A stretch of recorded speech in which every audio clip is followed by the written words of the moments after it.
One winter night, a man stood in a forest in the Carpathian Mountains. He was carrying a rifle, and it seemed that he was waiting and listening for some wild animal. But O.L.H. von Gritz was looking for a human enemy. O.L.H. had a lot of land. This land was full of all different kinds of wild animals, but he always guarded carefully one particular area of this land. It was mountainous, and not many animals lived there. So why did O.L.H. guard this land so carefully? Many years ago, O.L.H.'s grandfather and a neighbor, Ichern, had both wanted the same portion of land. They went to court and O.L.H.'s grandfather won the case. Heinrich Snim, however, did not accept the court's decision. He continued to hunt on the land and the two families began fighting. O.L.H. and Heinrich Snyder's grandson Gug hated each other passionately. When they were boys, they wanted to kill each other. Now they were men and they each wanted the other to suffer.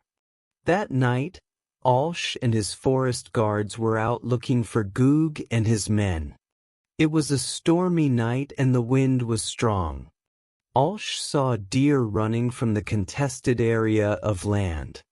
Normally during a storm, deer stay in one place, so he knew that his enemy was near. He told his guards to wait at the top of the hill, and walked off into the woods and down the hill by himself. He listened carefully for the sound of branches breaking. "I hope," he said to himself, "I will meet Gug tonight. Mentaman. If I kill him here, no one will ever know." At that moment, as O.L.H. walked around the trunk of a gigantic tree, he came face to face with Gug's Nim. The enemies stared at each other for a long, silent moment. Each man had a rifle in his hand. Each man had hate in his heart, and each man had murder in his thoughts. But it is difficult for a civilized man to shoot his neighbor in cold blood.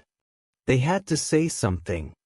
At this moment, however, the wind blew particularly hard and there was a crash. A gigantic tree fell on top of the two men. O.L.H. von Gritz could not move. One arm was probably broken and the other arm was partly under the trunk. His legs were under a large branch. His face was badly cut and he had to blink several times to move the blood from his eyes. Almost next to him lay Gosnim alive and fighting to move. O.L.H. could see that he was in almost the same condition as O.L.H. was both happy to be alive and angry at his situation. Gugu was almost blind from the blood that flowed into his eyes from cuts on his forehead. He stopped moving for a moment to listen and then laughed angrily. "So you weren't killed," said Gugu. "But you're caught anyway. That's very funny, O.L.H. Von Gritz caught in his stolen forest. Now that is real justice." And he laughed again, angrily and ironically. "I'm caught in my own forest," replied O.L.H.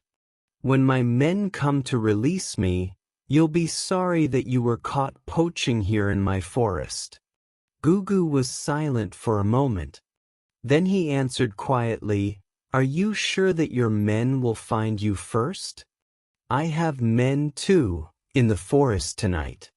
They're near and they'll find me first. When they pull me out, perhaps by accident, of course, they'll push the trunk on top of you. Your men will find you dead under this tree. Then, because I am a gentleman, I shall send my condolences to your family." "That's a good idea," said O.L.H. angrily and ironically. "I told my men to follow me after 10 minutes. 7 of those 10 minutes have gone by already, and when they come, I'll remember your idea. Only I can't decently send condolences to your family. After all, you are poaching on my land." "Good," growled Goog. We shall fight to the death. Just you and I and our gods, with no interlopers. Death and damnation to you, O von Grits. The same to you, Goog Nim, forest thief, poacher. But both men knew that it was a question of chance which man's guards would come first. Now the two men had stopped trying to get free. Osh tried with his partially free arm to pull out his wine flask. After a few minutes he finally succeeded. Then after another few minutes he succeeded in pulling off the stopper. He drank a little. It was truly wonderful in this cold weather. The wine warmed his body. Then he looked with pity at Goog, who was fighting not to scream in pain. Can you reach the flask if I throw it to you? Olsh asked suddenly. There's good wine in it. There's no reason why we should suffer. Let us drink. Even if tonight one of us dies. No, I can't see anything because I have dried blood on my eyes, said Gugu. And in any case, I don't drink wine with an enemy. Olsh was silent for a few minutes, listening to the sound of the wind. An idea was gradually formulating in his brain. This idea grew clearer every time he looked at Gugu, fighting against his pain and the pain that Olsh was feeling.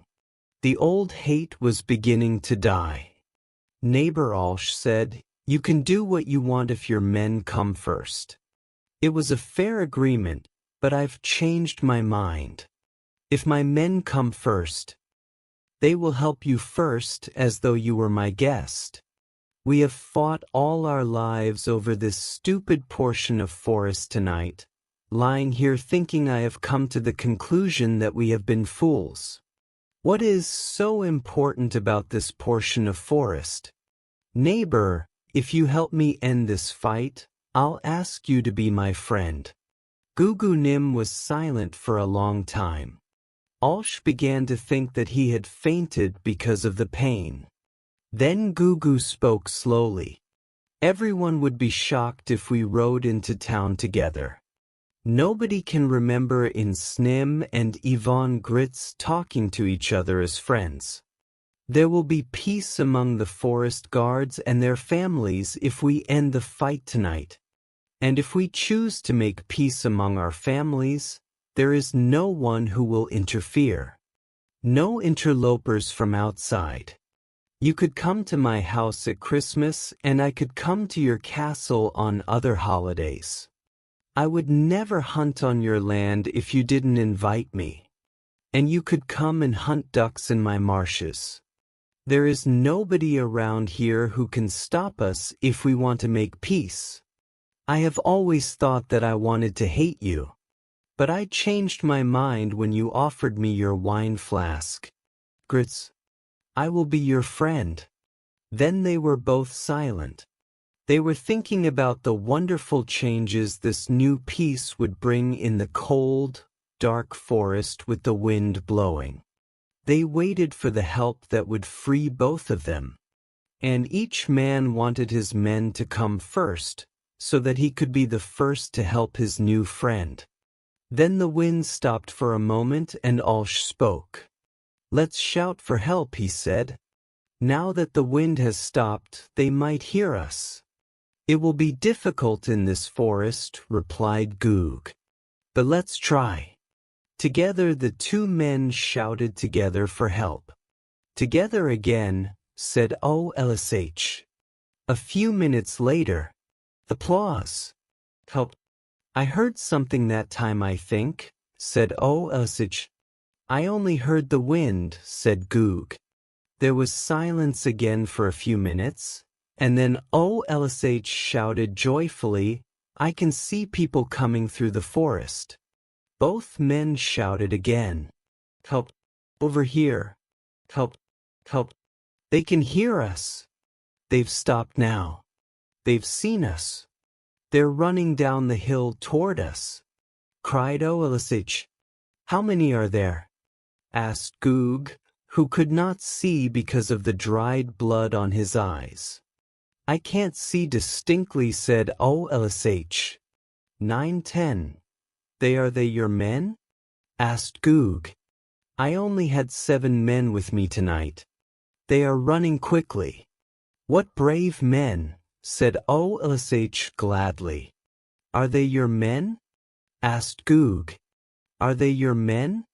He repeated impatiently, as OLSH did not answer.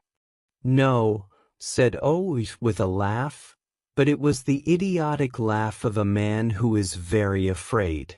Poor they? Asked Goog quickly, trying to see what the other men would have preferred not to see.